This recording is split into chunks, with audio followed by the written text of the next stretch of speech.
I welcome everyone to our God's Word Fellowship podcast. Once again, thank you for joining in our podcast. Stay with me throughout this message, and I promise you, you will be blessed at the end of this message. I'm Vanita Santiago, and we are going to study about God of restoration. So before we get into my message, let's pray. Father, we come into your presence in the name of our Lord Jesus Christ. Father, you are our God. You are our mighty God. You are our good God. Father, we glorify your name. We magnify your name. Father, we bless you, we worship you, and we adore you, Father. Father, we pray for our country, India. Father, we pray for our local areas, our city, Madurai, state Tamil Nadu, Karnataka, Andhra, and the rest of the states in our country. Father, I pray that you stretch out your mighty right hand and you bring us about a marvelous and complete restoration, a complete deliverance for us from this coronavirus. In the name of Jesus, I bind all the works of the enemy behind this coronavirus. In the name of Jesus, let life blossom. In the name of Jesus, let the life of God mightily prevail. In the name of Jesus, let people live and not die. In the name of Jesus, I pray that you bring health and cure in our nation.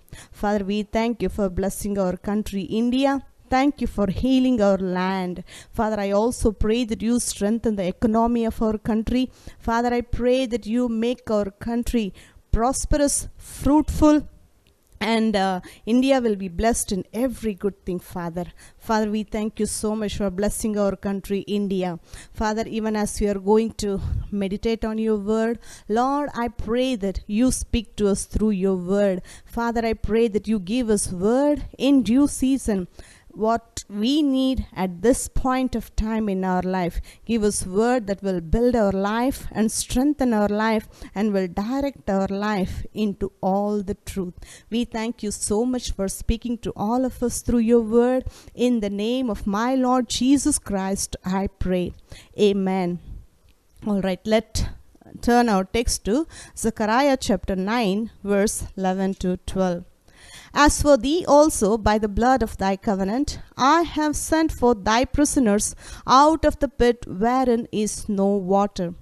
Turn you to the stronghold, you prisoners of hope. Even today do I declare that I will render double unto thee. God is promising restoration for everybody, for every believer. You need to look to God for restoration. God is waiting. God is ready and willing to help you. He is stretching his hand. Children, look at me. I am here to help you. But God's children need to look to God and keep their eyes on God and receive whatever he has prepared for you. When God is showing his hand, I believe that you should hold his hands and receive help from him. Yeah, we have been studying about the life of Job. Let's turn in there quickly. Job chapter 40. Last week we studied about how God was asking many questions out of the whirlwind. God spoke to Job and asked him, did you create this heaven? Did you create this earth? I created everything and I am also sustaining. So Job had no answers when God was asking him questions. So we'll continue to study on that. Let's again turn to book of Job, chapter 40, verse 6 onwards. Let's read. Then answered the Lord unto Job out of the whirlwind and said, gird up thy loins now like a man. I will demand of thee, and declare thou unto me. Wilt thou also disannul my judgment? Wilt thou condemn me, that thou mayest be righteous? Hast thou an arm like God? Or canst thou thunder with a voice like him? Deck yourself now with majesty and excellency, and array thyself with glory and beauty. Cast abroad the rage of thy wrath, and behold everyone that is proud, and abase him. Look on everyone that is proud, and bring him low. Tread down the wicked in their place, hide them in the dust together, and bind their faces in secret. Then will I also confess unto thee that thine own right hand can save thee. God is speaking all these verses which I read now to Job. He is asking him, can you save yourself? See, you array yourself with beauty. You sit down in your power. You sit down in the position and you speak. Let's see whether wicked will humble themselves before you. Let's see whether you can bring the wicked down. Whoever rises up against you, you put them down. You overcome your adversary. Let's see. And also people who are arrogant, you subdue them. Let's see if you can do that. God is asking these questions to Job. And you know, Job understood that he cannot save himself. See, when God had blessed Job with everything, when Job was rich and he had possessions, and materially when he was great, when he had money, people respected him. People honored him. People gave their people submitted to what he had to say. But when he lost everything in his life, people despised him. People mocked him. People paid no attention to his word. Instead, they spoke against him. And everybody accused him. See, that is the position of man if he doesn't have money. But when God had blessed Job in everything, Job was looking good in every area. People liked him. People respected him. But when he lost everything, people turned. People went back. People didn't pay no respect to him. See, that's what God is telling. See, can you save yourself? God is making Job understand that man is unable to save himself. God is telling man needs God. Without God, man cannot survive on this earth. Man is a dependent being on God. Man has to depend on God. He cannot save himself. And Job understood that he cannot save himself. And he realized that he opened his mouth without knowledge and he is repenting. Let's go to the Job chapter 42. Let's see how Job repented here. Job chapter 42 verse 1 onwards. Then Job answered the Lord and said, I know that thou canst do everything, and that no thought can be withholden from thee. Who is he that hides counsel without knowledge? Therefore I uttered that I understood not. Things too wonderful for me, which I knew not. Verse 4, Hear I beseech thee, and I will speak. I will demand of thee, and declare thou unto me.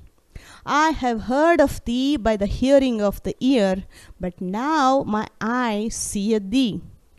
Wherefore I abhor myself and repent in dust and ashes.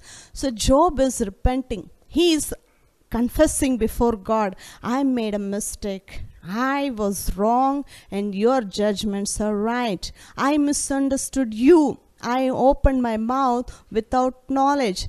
Things too wonderful for me. Job did not understand many things. That's why he spoke all those things, whatever he spoke against God, in ignorance. He didn't know the truth about God. He didn't know that devil had convinced him, saying that God took everything from him. But Job also was thinking that God took everything from him. So when he was living like that, that's when he accused God of persecuting him. Now, Job understood something. Then God asked him all those questions when he didn't have answer. When he saw his position, like without God, he cannot live. He cannot survive. He cannot do anything on this earth. He understood that he was dependent being. He has to live dependent on God. Job understood that he cannot live independently by himself. Job realized that he needs God in his life. And Job is repenting here. He is repenting and saying, I am wrong and you are correct. Your judgments are right. There are so many things I did not understand. I opened my mouth without wisdom, and now forgive me. And Job is humbling himself before God. He submitted himself to God and he admitted that God is correct. You need to acknowledge, even in your life, if you have spoken anything against God, if somebody has given you a false information about God. There are many preachers, I feel very sad about that. They would say that God is persecuting them and God is making their life miserable. God is still not blessing them.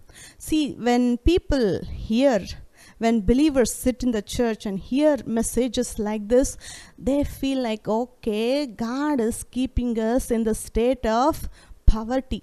When you think like that, God is making your life miserable, God is keeping you broke, and it's not a good place to be in. Nobody likes to stay in a broken position. God did not send Jesus Christ to live a poverty life. God is a rich God. He owns the universe. He wants to give everything that He has for His children. But His children has to reach out to Him and tap into His blessings and get all that Lord Jesus Christ has died to give for you. But you need to pay attention to the sound doctrine. You need to listen to good messages, positive messages, energetic messages, messages which will encourage you, messages which will strengthen you, messages which picture that God is a good God, messages which tell you that God is interested in prospering you, God is interested in helping you, God is interested in restoring everything that you have lost in your life. See, Job, when he made a mistake, he realized and he made changes. I want to read that one more verse and let's get into that. Verse 5, 42 verse 5. I have heard of thee by the hearing of the ear, but now my eye seeth thee. What is that means? It says, I have heard of thee by the hearing of ear, and now eye has seen thee.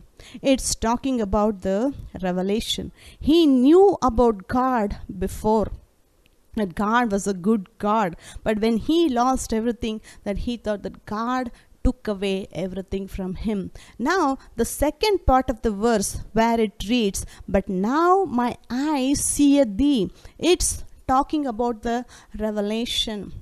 God opened the eyes, spiritual eyes of Job to see the truth. God revealed to himself to Job and is telling out of all those questions, I didn't trouble you, I didn't persecute you, I didn't take away things from you. I am using my almighty power to help the human beings, help the children of man, and sustain this earth and do judgment and justice on the earth. That is why I am using my almighty power, not to persecute you.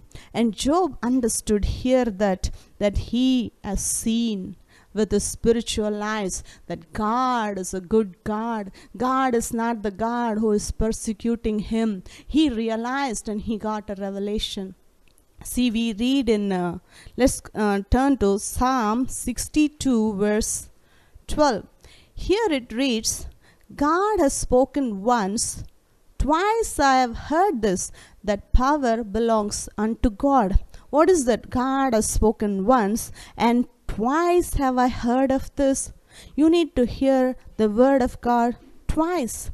The first is the information about God, hearing a good message that God is a good God. Reading the word of God will be first time God speaking to you. And there is second time that God speaks. That is the revelation. Revelation, your eyes are opening, your spiritual eyes will open to see the truth about God's word. Things will open up to you concerning God and who God is. There are sometimes as we are living in this world, we always know people try to give information.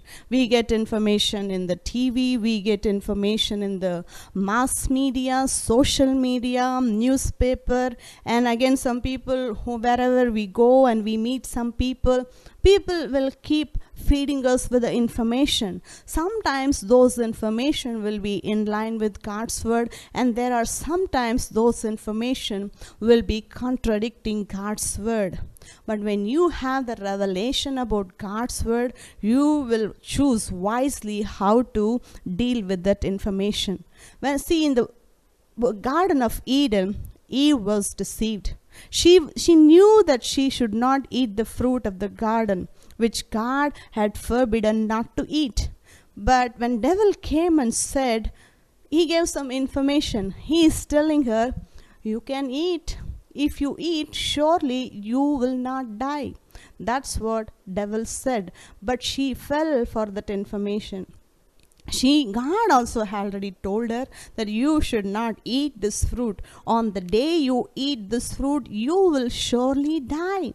God has said Eve very clearly that you will surely die. Adam and Eve, they both knew that they should not eat that forbidden fruit. But devil came and said exactly opposite of what God had said them. He is telling, you shall not surely die. And she took that information and began to feed on it and fell for it. She was deceived and she ate the fruit and they fell from the glory. That's what devil is trying to do with the body of Christ even today. You know that God is good. And Bible says that God is good and he is interested in doing good things for you. But devil will deceive God's children through the false information, through twisted information, with the perverted information. And he will say, no, that's not for you.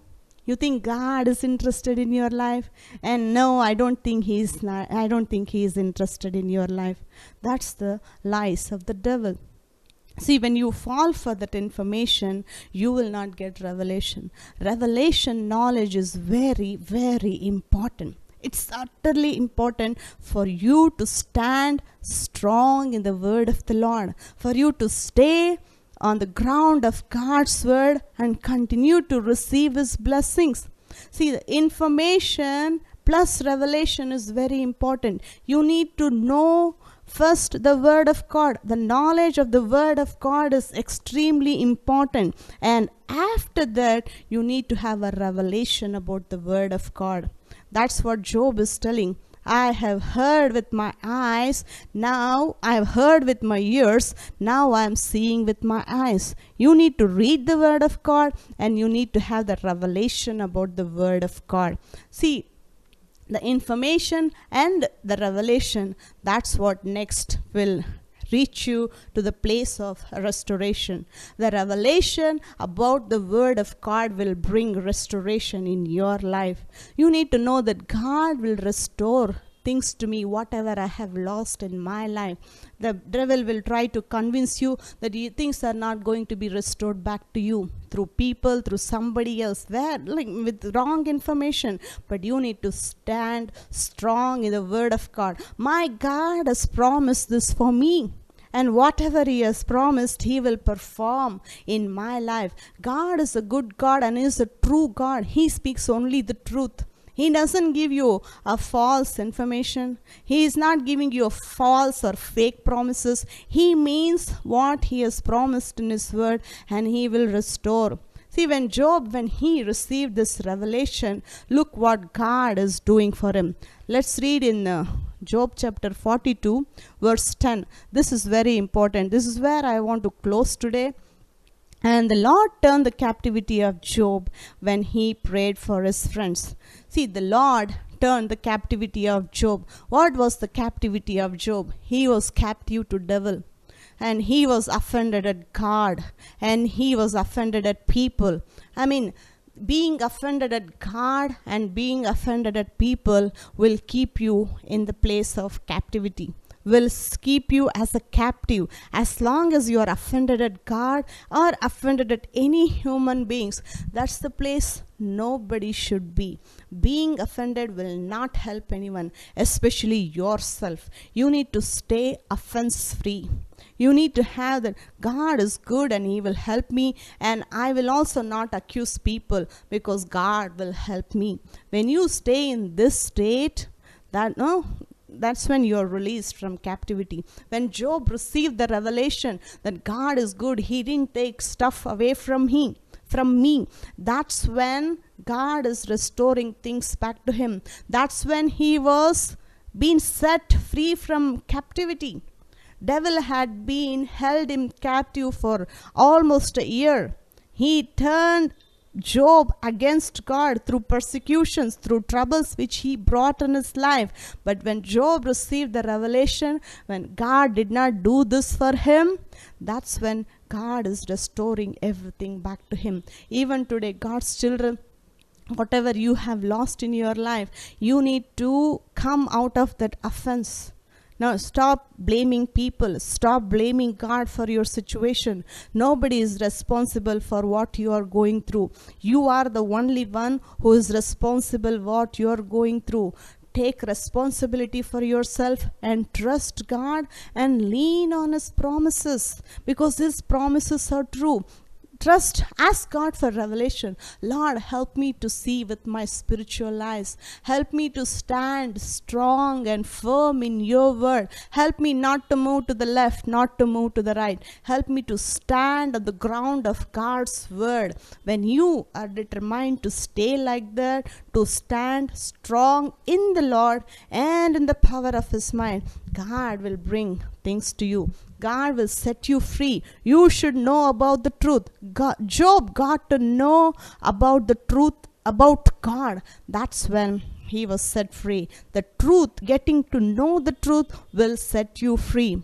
Our Lord Jesus said in John's Gospel, chapter 8, verse 32, you shall know the truth, and the truth will set you free. You need to know the truth. Truth is very important. When you know the truth will set you free. The truth is that God is a good God. God is a God of restoration. God is the God who wants to help you. God is the one who takes pleasure in the prosperity of his children. God is the one who likes to see his children enjoying his prosperity. And God does not like his children to stay in the broken position. He wants to prosper them, and he wants to restore and do good for his children. See, when Job, he realized, when he got the revelation about God, God turned his captivity and set him free, and he blessed Job with twice blessings. Let's read that 42 verse 10 and we'll finish this message. And the Lord turned the captivity of Job when he prayed for his friends, and the Lord gave Job twice as much as he had before. See, Job had already, he was very great. He had great substance. See, look what God is doing for him. When he realized, when he got the revelation about God, God restored Job twice back to him. Now he has become double rich. He owns everything, double whatever he has lost in his life. That's what our God can do. Our God is a giver. He likes to give. He does not like to take things away from you. It is not his nature to take things away from you. It is he gives. He gave his only begotten Son for us. We read in John 3:16, for God so loved the world that he gave his only begotten Son. He gave, he loved, and he gave his only Son for us. We also read in Romans, one more verse, Romans chapter 8, verse 32. He that spared not his own Son, but delivered him for us all, how shall he not with him also freely give us all things? God did not spare his Son, and he gave his only begotten Son for us. Then how will he withhold things from us? No, he doesn't like to withhold anything from his children. Instead, he wants to bless you. Instead, he wants to be good to you. Instead, he wants to see you increase, prosper, and expand in your life. This, I want you to hold on to this, what God has given for us, for our life, and for all our partners. I'll encourage you with this word and close this word today.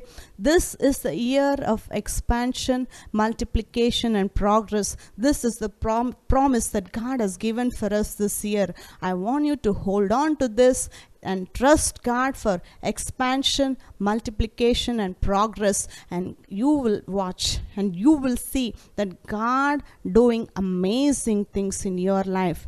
Next week we are going to study on different subject. Trust God for restoration and continue to hold on to His word, and God will do mighty things in your life. Thank you so much for listening. God bless you. Jesus Christ is coming soon.